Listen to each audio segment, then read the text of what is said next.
exactly the same as we had before. Right? It ticks every box straight through. Come with a master plan of something that's really innovative, big problem. Big problem. Can't handle it. We have to be able to review it. We should review our planning system, and if there's one message out of tonight, we should review our planning system in the ACT that allows for innovation, sustainable innovation. That's a really important outcome. There are lots of notes here. I agree, yes. And sorry, how do you? You're directing the traffic. How do you propose to encourage innovation? Because I guess if you think about an example in like in Melbourne, you know, I'm a big fan of sort of redeveloping sites in a sustainable sort of fashion. You know, and Melbourne's a classic town where there's a lot of old sort of warehouses where things, you know, but they're owned by private. You know, they're owned by the private owners. So, for example, Carlton Breweries in Abbotsford. Yes. That's a big site. It's a huge site. And that's going to be torn down in the next few years, I think.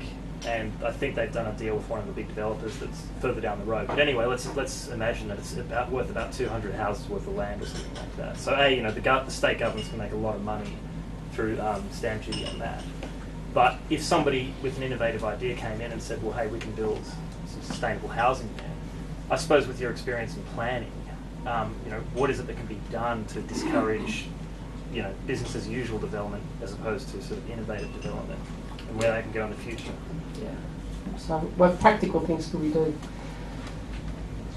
Well, I did talk about, we have to work with what we have, and so it's a much more limited market, and we don't have those big sort of iconic things here that are in other places. But what I did mention before, I don't think the private sector can do it on its own, and I don't think the public sector can. And it might be a bit hackneyed, but we have to do it together. We have to have public and private partnerships that are different, that facilitate that.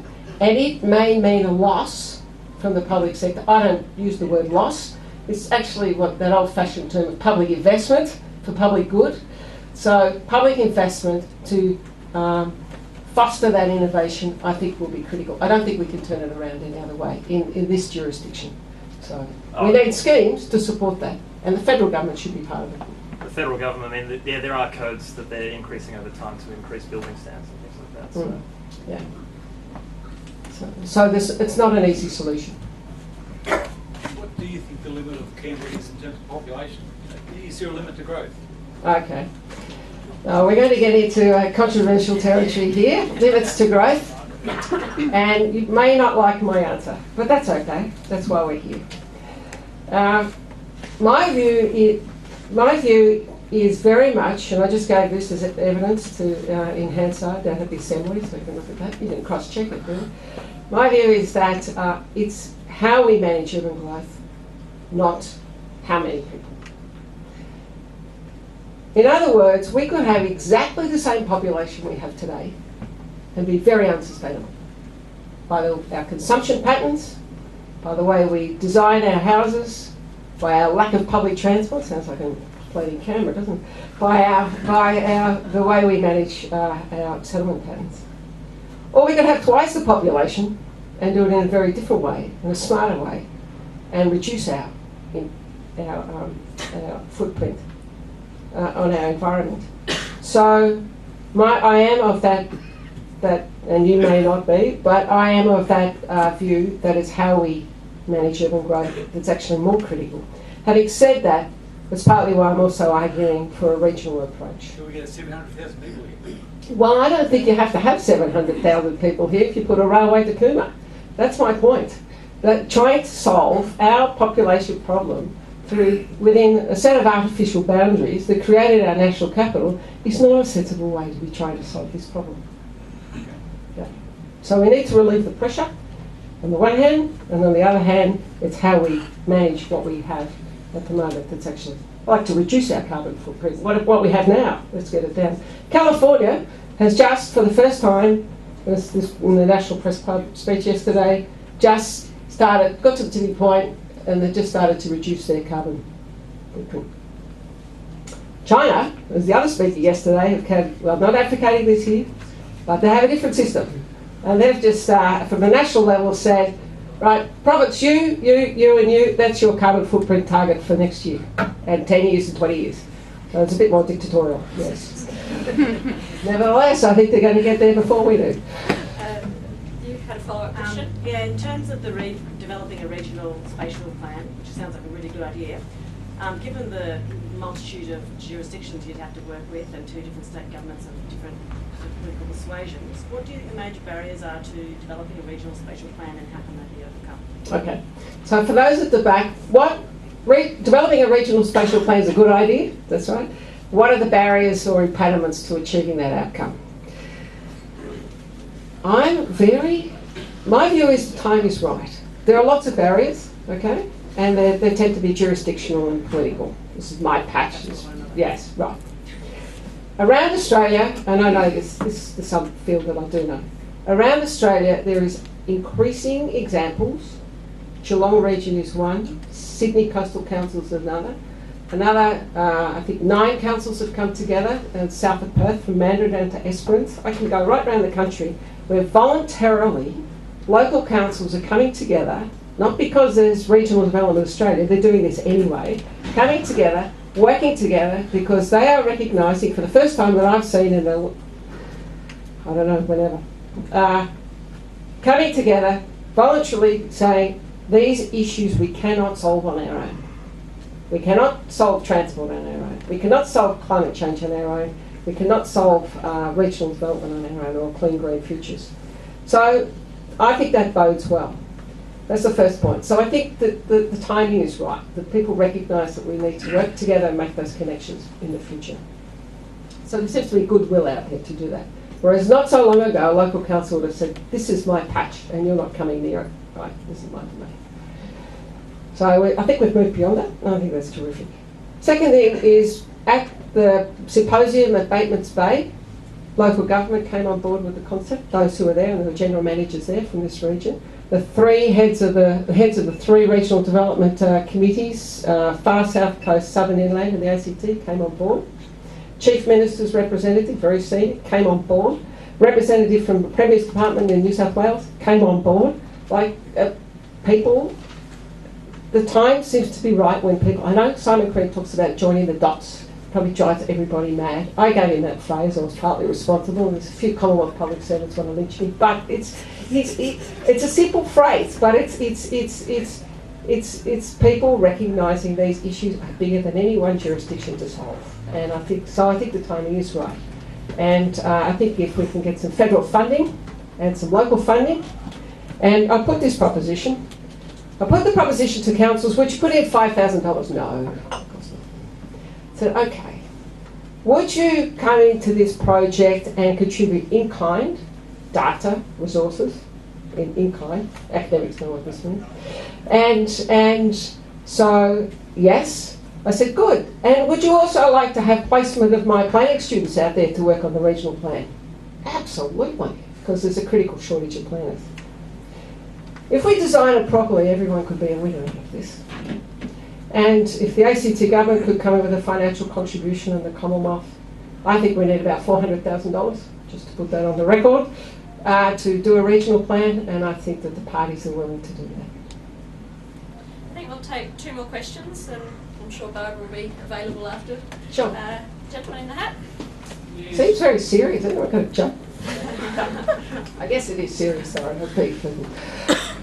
Yes, you seem to have put together, I won't say a smorgasbord of planning opportunities, intentions, etc., but a complete menu. For that I applaud you, Professor. I mean, you really have got an integrated set of ideas there. But harking back to Tom's question at the front, there seems to be an undercurrent of growth there.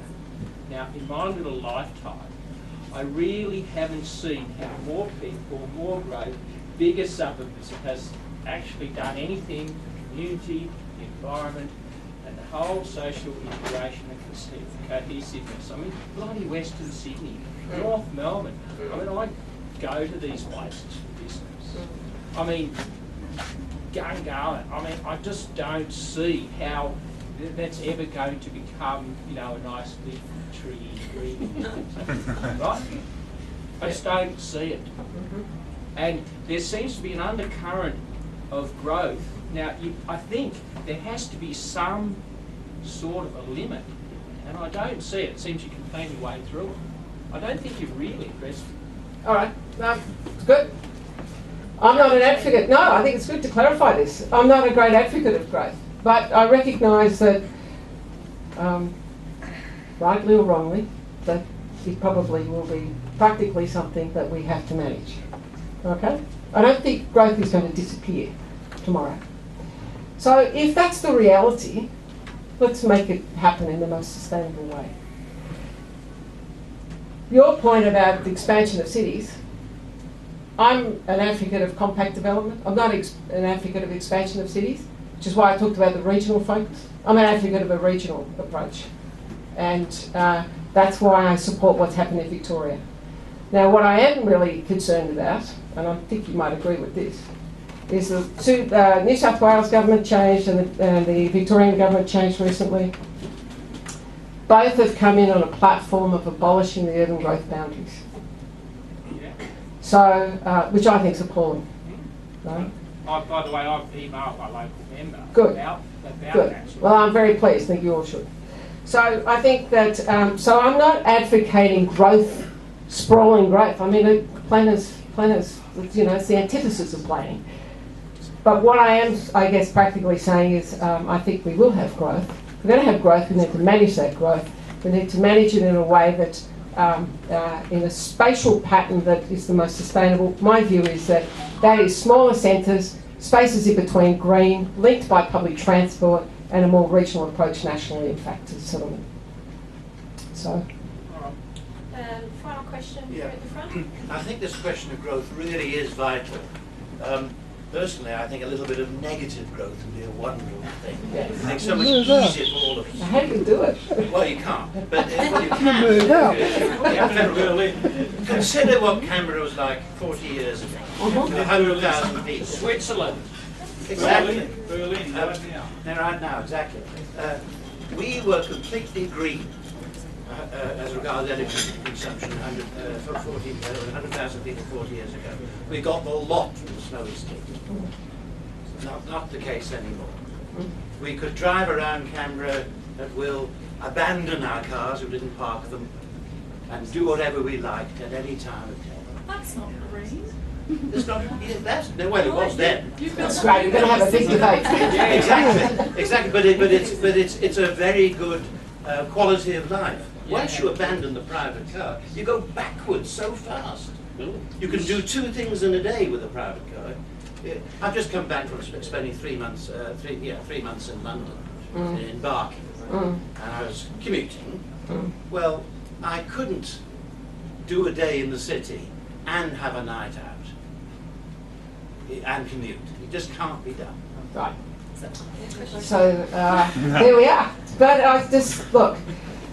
When I talk about transport, I don't think we can talk about transport by just talking about the car or just talking about the airport out there, which is another discussion, if you want to talk about that. Or talk about that new town out there, or talk about Majura Parkway, or talk about light rail in isolation. It comes back to this integration. We have to have an integrated transport plan. We will have smarter cars. We will have more efficient cars. People need cars. I've been a mother. I am a mother. Sorry, my voice. I know what it's like to have to get to work, to crash, to, you know, all those practical things. You cannot do that on public transport. It's just a nightmare.